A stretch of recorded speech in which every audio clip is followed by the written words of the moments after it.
হেঁচকি কেন হয় জানেন?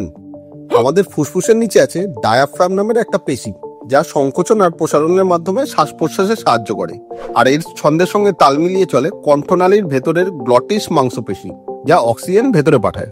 কিন্তু খুব দ্রুত খাওয়া অথবা ভেতরে বেশি অ্যাসিড ফর্ম করলে এই ছন্দ নষ্ট হয়ে যায়। তখন গ্লটিস পেশি অনিয়মিতভাবে নড়ে ওঠে, আর তার ফলে কণ্ঠনালীতে যে শব্দ হয় সেটাই হলো হেঁচকি।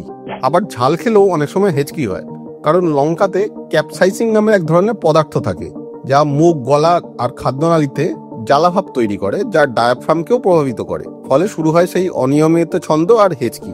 এবার এক গ্লাস জল খেলে সেই সময় গলার পেশি আর নার্ভ নিয়মিত নড়াচড়া করে, এতে ডায়াফ্রামের ওপর অস্বাভাবিক টান কমে গিয়ে ছন্দ স্বাভাবিক হয়। অথবা কয়েকবার গভীরভাবে শ্বাস নিয়ে ছাড়লেও একইভাবে ডায়াফ্রামে চাপ পড়ে ছন্দটা স্বাভাবিক হয়ে হেঁচকি বন্ধ হয়ে যায়।